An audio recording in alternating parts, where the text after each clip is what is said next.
യുഎസിൽ H1B visa അപേക്ഷകരുടെയും അവരുടെ ആശ്രിതരായ H4 വിസ അപേക്ഷകരുടെയും സോഷ്യൽ മീഡിയ സ്ക്രീനിംഗ് നിർബന്ധമാക്കിയ നിയമം കഴിഞ്ഞ ദിവസം മുതൽ പ്രാബല്യത്തിൽ വന്നിരിക്കുകയാണ്. ലോകമെമ്പാടുമുള്ള കോൺസുലേറ്റുകളിൽ വ്യാപകമായ വിസ ഇന്റർവ്യൂ റദ്ദാക്കലുകൾക്കും മാറ്റിവെക്കലുകൾക്കും കാരണമായ നിയമം പ്രാബല്യത്തിൽ വന്നാൽ എന്തൊക്കെ പ്രശ്നങ്ങളാണ് ഉണ്ടാവുക?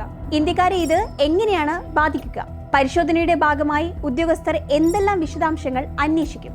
H1B വിസ ഫീസ് വർദ്ധിപ്പിച്ചതിനെതിരെ US സംസ്ഥാനങ്ങൾ കോടതിയിൽ പോയത് എന്തുകൊണ്ടാണ്? ഹൈലി സ്പെഷ്യലൈസ്ഡ് നോളേജ് അഥവാ ഉയർന്ന വൈദഗ്ധ്യമുള്ള അറിവ് ആവശ്യമുള്ള പ്രത്യേക ജോലികളിൽ വിദേശ തൊഴിലാളികളെ താൽക്കാലികമായി നിയമിക്കാൻ അമേരിക്കൻ കമ്പനികളെ അനുവദിക്കുന്ന ഒരു നോൺ ഇമിഗ്രന്റ് വിസയാണ് H1B. പതിറ്റാണ്ടുകളായി ഇന്ത്യൻ പ്രൊഫഷണലുകൾക്ക് അമേരിക്കയിൽ തൊഴിൽ നേടാനുള്ള പ്രധാന മാർഗമാണിത്. കഴിഞ്ഞ ദിവസം പ്രാബല്യത്തിൽ വന്ന നിയമമനുസരിച്ച് എല്ലാ H1B അപേക്ഷകരുടെയും H4 ആശ്രിത വിസ അപേക്ഷകരുടെയും ഓൺലൈൻ ആക്ടിവിറ്റികൾ US സ്റ്റേറ്റ് ഡിപ്പാർട്ട്മെന്റ് അവലോകനം ചെയ്യും. ഇതിനായി വിസ അപേക്ഷകർ അവരുടെ സോഷ്യൽ മീഡിയ പ്ലാറ്റ്ഫോമുകൾ പബ്ലിക് ആക്കി മാറ്റണം. ഇതുവരെ വിദ്യാർത്ഥികൾക്കും എക്സ്ചേഞ്ച് സന്ദർശകർക്കും മാത്രമായിരുന്നു സോഷ്യൽ മീഡിയ പരിശോധന നിർബന്ധമാക്കിയിരുന്നതെങ്കിൽ ഇനി മുതൽ വിദഗ്ധരായ വിദേശ തൊഴിലാളികൾക്കും അവരുടെ കുടുംബങ്ങൾക്കും ഇത് ബാധകമാകും. വിസ നിയമങ്ങൾ പാലിക്കുന്നുണ്ടെന്ന് ഉറപ്പാക്കാൻ തൊഴിൽ രേഖകളുടെയും വിദ്യാഭ്യാസ യോഗ്യതകളുടെയും അധിക പരിശോധനയും ഇവർക്കുണ്ടാകും. US വിസ ഒരു പ്രിവിലേജ് അല്ലെന്നും അവകാശമാണെന്നും അതിനാൽ രാജ്യത്തേക്ക് അനുവദീയമല്ലാത്ത അപേക്ഷകരെ തിരിച്ചറിയാനാണ് സോഷ്യൽ മീഡിയ സ്ക്രീനിംഗ് എന്നുമാണ് US സ്റ്റേറ്റ് ഡിപ്പാർട്ട്മെന്റ് നൽകുന്ന വിശദീകരണം. വിദേശ തൊഴിലാളികളുടെ തൊഴിൽ നിയമലംഘനമടക്കം കണ്ടെത്തുന്നതിനുള്ള പുതിയ നീക്കമെന്ന് ചുരുക്കത്തിൽ പറയാം. ഓരോ വിസയും ദേശീയ സുരക്ഷാപരമായ ഒരു തീരുമാനമാണ്. വിസകൾ US സർക്കാരിന്റെ വിവേചനാധികാരത്തിലാണ് അനുവദിക്കുന്നതെന്നും US സ്റ്റേറ്റ് ഡിപ്പാർട്ട്മെന്റ് പറയുന്നു. അമേരിക്കയിലേക്ക് വരുന്നവർ അമേരിക്കക്കാരെയും ദേശീയ താൽപര്യങ്ങളെയും ദോഷകരമായി ബാധിക്കാൻ ഉദ്ദേശിക്കുന്നില്ലെന്ന് ഉറപ്പാക്കാൻ വിസ അനുവദിക്കൽ പ്രക്രിയയിൽ ജാഗ്രത പാലിക്കണമെന്ന് ഉത്തരവിൽ പറയുന്നുണ്ട്. വിദേശ ഭീകരർക്കും ദേശീയ സുരക്ഷയ്ക്ക് ഭീഷണിയായ മറ്റു കാര്യങ്ങൾക്കും വേണ്ടി വാദിക്കുകയോ സഹായിക്കുകയോ അതിനെ പിന്തുണയ്ക്കുകയോ ചെയ്യുന്ന അല്ലെങ്കിൽ നിയമവിരുദ്ധമായ അക്രമം നടത്തുന്ന ആളുകളെ തിരിച്ചറിയാനാണ് പുതിയ നിയമം എന്നാണ് BBC റിപ്പോർട്ട് ചെയ്യുന്നത്. എന്നാൽ ഒരാളുടെ സോഷ്യൽ മീഡിയ അക്കൗണ്ടിൽ എന്താണ് വിലയിരുത്തപ്പെടുക എന്നത് വ്യക്തമല്ല. 2024 സാമ്പത്തിക വർഷത്തിൽ അംഗീകാരം ലഭിച്ച 3,99,395 H1B അപേക്ഷകളിൽ 71% ഇന്ത്യയിൽ ജനിച്ചവർക്കായിരുന്നു. കഴിഞ്ഞ ദശാബ്ദത്തിലുടനീളം ഈ പ്രവണത തുടരുന്നുണ്ട്.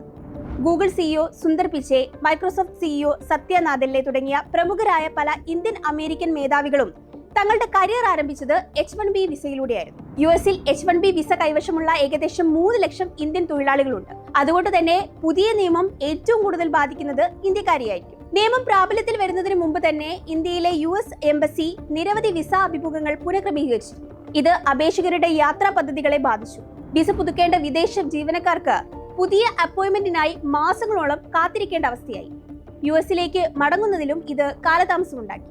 2026 മാർച്ച് വരെ കാലതാമസം നേരിടേണ്ടി വരുമെന്നാണ് നിലവിലെ വിവരം. മുമ്പ് ഷെഡ്യൂൾ ചെയ്ത അപ്പോയിന്റ്മെന്റ് തീയതികളിൽ എത്തുന്നത് എംബസിയിലേക്കോ കോൺസുലേറ്റിലേക്കോ പ്രവേശനം നിഷേധിക്കുന്നതിന് കാരണമാകുമെന്നും എംബസി വ്യക്തമാക്കിയിട്ടുണ്ട്. പുതിയ നിയമത്തിനെതിരെ സോഷ്യൽ മീഡിയ ഉപയോക്താക്കളിൽ നിന്ന് കനത്ത പ്രതിഷേധമാണ് ഉയരുന്നത്. ഡിജിറ്റൽ അവകാശങ്ങൾക്ക് എതിരാണെന്നാണ് പ്രധാന വിമർശനം. ഏതൊക്കെ തരത്തിലുള്ള പോസ്റ്റുകളാണ് പ്രശ്നമെന്നും എങ്ങനെയാണ് ഉള്ളടക്കം വിലയിരുത്തപ്പെടുകയെന്നും എന്തെങ്കിലും പ്രശ്നമുണ്ടെങ്കിൽ ആരാണ് തീരുമാനിക്കുന്നതെന്നും US സർക്കാർ ഇതുവരെ വ്യക്തമായി വിശദീകരിച്ചിട്ടില്ല. ഈ സുതാര്യതയില്ലായ്മയാണ് അപേക്ഷകർക്കിടയിൽ ഭയത്തിന് പ്രധാന കാരണം. US വിദേശ നയം, ഇസ്രയേൽ ഗാസ യുദ്ധം, US സർക്കാർ തീരുമാനങ്ങൾ തുടങ്ങി പ്രതിഷേധങ്ങളിലോ ആക്ടിവിസ്റ്റ് പ്രസ്ഥാനങ്ങളിലോ പങ്കെടുക്കുന്നത് നിയമാനുസൃതമാണെങ്കിൽ പോലും തീവ്രവാദം അല്ലെങ്കിൽ US വിരുദ്ധം എന്ന് തെറ്റായി വ്യാഖ്യാനിക്കപ്പെടാം. രാഷ്ട്രീയ അഭിപ്രായങ്ങൾ വിസ അംഗീകാരങ്ങളെയോ പുതുക്കലുകളെയോ ബാധിക്കുമെന്ന് പലരും ഭയപ്പെടുന്നുണ്ട്. ഉദാഹരണത്തിന് 2022 വാഷിംഗ്ടണിലെ യുദ്ധങ്ങളെ വിമർശിച്ചുകൊണ്ട് നിങ്ങൾ ഒരു പോസ്റ്റ് അന്ന് പങ്കുവച്ചിരുന്നുവെന്ന് കരുതുക. ഇപ്പോൾ US-ലേക്ക് പോകാൻ ആഗ്രഹിക്കുന്ന നിങ്ങൾക്ക് ആ പോസ്റ്റ് കാരണം വിസ നിഷേധിച്ചേക്കാം. ഓട്ടോമേറ്റഡ് കീവേഡ് സ്കാനിങ്ങും പോസ്റ്റുകളെ തെറ്റായി വ്യാഖ്യാനിക്കുന്നതുമെല്ലാം കാരണം ഒരു മീമോ തമാശയോ പോലും തെറ്റായി വായിക്കപ്പെടാം. പ്രൈവസി സംബന്ധിച്ചാണ് അടുത്ത ആശങ്ക. വ്യക്തിപരമായ വിശ്വാസങ്ങൾ, ബന്ധങ്ങൾ, മതപരമായ വീക്ഷണങ്ങൾ, രാഷ്ട്രീയ ചായ്വുകൾ എന്നിവയെല്ലാം ഒരാളുടെ സോഷ്യൽ മീഡിയ പരിശോധിച്ചാൽ വ്യക്തമാവും. ഇത് സുരക്ഷാ പരിശോധനയല്ല, ഡിജിറ്റൽ നിരീക്ഷണമാണെന്നാണ് പൗരസ്വാതന്ത്ര്യ സംഘടനകൾ വാദിക്കുന്നത്. ജോലി നഷ്ടപ്പെടുമോ, വിസ നിഷേധിക്കുമോ, കാലതാമസം ഉണ്ടാകുമോ പോലുള്ള ആശങ്കകളും H1B വിസയിൽ അമേരിക്കയിലേക്ക് പോകുന്നവർക്ക് ഉണ്ട്. H1B വിസ ഉടമകൾക്ക് മാത്രമല്ല യുഎസിലേക്കുള്ള എല്ലാ സന്ദർശകരെയും ബാധിക്കുന്ന പുതിയ നിയമത്തിന്റെ പണിപ്പുരയിലാണ് യുഎസ് ഭരണകൂടം. ഇതിന്റെ ഭാഗമായി എല്ലാ വിസ അപേക്ഷകരുടെയും 5 വർഷത്തെ സോഷ്യൽ മീഡിയ ഹിസ്റ്ററി പരിശോധിക്കും. വിസയില്ലാത്ത രാജ്യങ്ങളിൽ നിന്നുള്ള സന്ദർശകർക്ക് വരെ ഇത് ബാധകമാവും. നിരവധി യൂറോപ്യൻ രാജ്യങ്ങൾ, ദക്ഷിണ Korea, New Zealand, Japan, Australia, Singapore, Israel, Chile, Qatar തുടങ്ങിയ വിസ ഇളവ് ലഭിക്കുന്ന രാജ്യങ്ങളിലെ പൗരന്മാരും electronic system for travel authorization അപേക്ഷയ്ക്കായി തങ്ങളുടെ 5 വർഷത്തെ സോഷ്യൽ മീഡിയ ഹിസ്റ്ററി നൽകേണ്ടി വരും. അങ്ങനെയാണ് US customs and border protection നിർദ്ദേശിക്കുന്നത്. ഇത് മാത്രം മതിയാകുമെന്നും കരുതേണ്ട.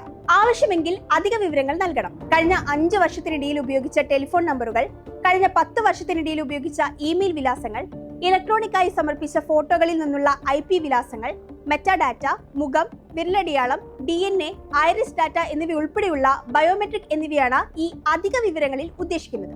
കുടുംബാംഗങ്ങളുടെ പേരുകൾ, അവരുടെ ഫോൺ നമ്പറുകൾ, ജനന തീയതികൾ, ജനന സ്ഥലങ്ങൾ, താമസ സ്ഥലങ്ങൾ എന്നിവയെക്കുറിച്ചുള്ള വിവരങ്ങളും ഇതിൽ ഉൾപ്പെടും.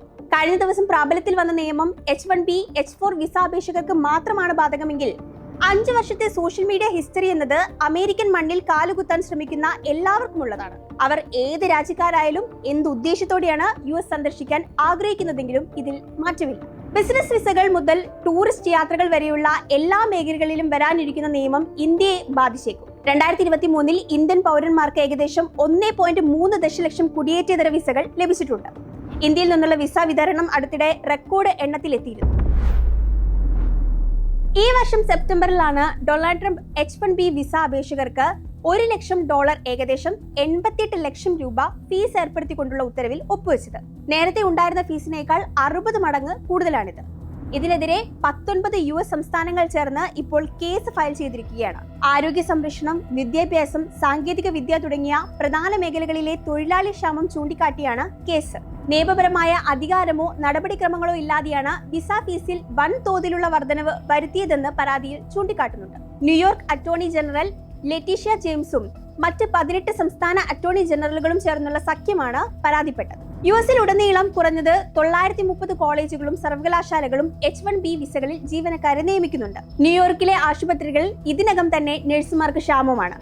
രാജ്യവ്യാപകമായി 2036 ആകുമ്പോഴേക്കും US 86,000 ഫിസിഷ്യന്മാരുടെ കുറവ് നേരിടേണ്ടി വരുമെന്ന് അമേരിക്കൻ മെഡിക്കൽ അസോസിയേഷൻ കണക്കാക്കുന്നുണ്ട്. ഇന്ത്യക്കാർ ചെയ്യുന്ന 50% ജോലികൾക്കും തത്തുല്യമായ വൈദഗ്ധ്യമുള്ളവരെ അമേരിക്കയിൽ കണ്ടെത്താൻ പ്രയാസമാണ്. ഇത് അമേരിക്കൻ കമ്പനികളുടെ വളർച്ചയെ മുരടിപ്പിച്ചേക്കുമെന്ന് നേരത്തെ തന്നെ വിമർശനമുണ്ടായിരുന്നു.